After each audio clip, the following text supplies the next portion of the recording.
Feedback form. A user will share his or her thoughts through the Fit&Macy feedback form. Coin acceptor, wherein the user will input the coin inside the vending machine. Buttons, a way to navigate your order as the user wishes. LED screen, clear and vibrant display for instant information, making everything easily accessible. Acrylic window, a window to see the product inside the vending. Acrylic door, this is where the user will get his or her item.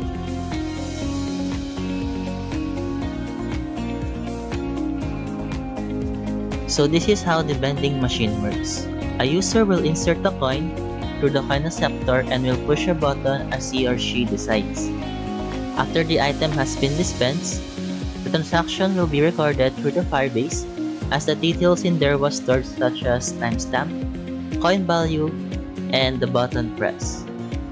On the application, you will see the monitor transaction, and upon clicking the notification bell, you will see the transaction has been made as well. Lastly, after clicking the summary report button, we will see the daily, weekly, and monthly recorded transactions.